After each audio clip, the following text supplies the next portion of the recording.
1 2 3สวัสดีค่ะวันนี้เรามาดูเด็กๆข้างหลังกันนะคะว่าช่วงพักเที่ยงนอกจากเขาเล่นกับเพื่อนๆแล้วเขาจะมีกิจกรรมในการอ่านหนังสือเป็นนักอ่านทองคำเรามาดูกันนะคะว่าเขาอ่านนิทานอะไรกันมาดูกันเลยค่ะ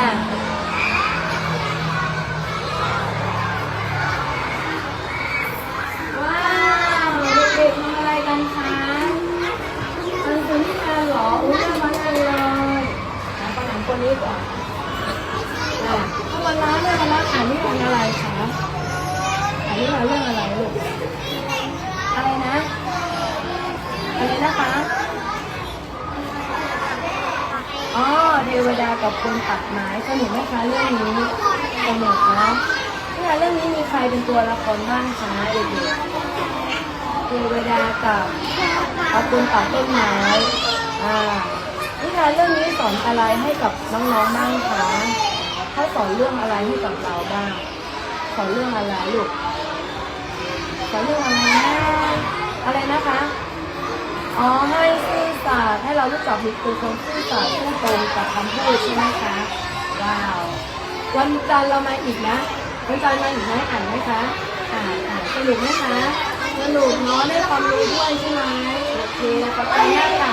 หนูอ่านต่อเลยนะอ่านต่อเลยนะคะมาดูแก๊งผู้ชายกันบ้างค่ะว้าวเอ้ยนี่นอนเลยหนูเด่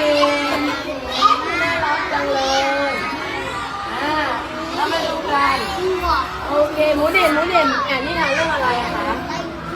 อะไรนะอะไรนะคะอุ้ยนี่ตัวอะไรหมูเด่นตัวอะไรอะไรนะอึ่งอ่างชอบอึ่งอ่างไหมชอบไหมคะอะไรนะขนมแล้วอึ่งอ่างตัวโตเลยใช่ไหมว้าวเดี๋ยวไปกลับบ้านทำอึ่งอ่างได้ไหมได้โอเคเรามาดูอีกหน้าเลยนะคะอนุญาตที่น้องทำเราทำขนมไปโบราณทางจีนกันเราเรามาดูเด็กๆแก๊งผู้ชายเลยได้ไหมกล้องหลังได้ไหมกล้องหลังอุ้ยอ่านอะไรกันถามก่อนคุณเขาอ่านเรื่องอะไรอะคะอะไรนะตอบดังๆอึ่งอ่างกับใครในเรื่องนี้มีใครอีกบ้างโอ้ยอึ่งอ่างกับบัวชอบใครระหว่างอึ่งอ่างกับบัวชอบใครชอบบัวทำไมชอบบัวล่ะคะทำไมถึงชอบบัวมีใครชอบบัวบ้างบัวมันเป็นยังไงทำไมถึงชอบบัวมันวิ่งเลยไม่เกี่ยวที่ผมชอบบัวเพราะว่า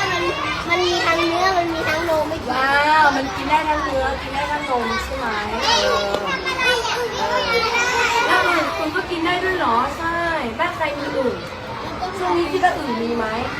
มีก็เป็นช่วงอะไรหน้าฝนหน้าฝนใช่เลยเดี๋ยวใครอ่านนิทานเรื่องอะไรนะคะเดี๋ยวเราไปวาดรูปดีไหมวาดรูปตัวละครที่เราชอบจากที่เราวาดจากที่เราอ่านนิทานดีไหมคะดีมากโอเคค่ะเดี๋ยววันจันทร์เรามาอ่านต่อดีไหมคะโอเคใช้เวลาช่วงพักกลางวันอ่านหนังสือดีไหมสนุกไหมคะพวกเราสนุกโอเคลองพี่กล้องก่อนบ๊ายบายให้กล้องหน่อยบ๊ายบายนี่เด็กๆน่ารัก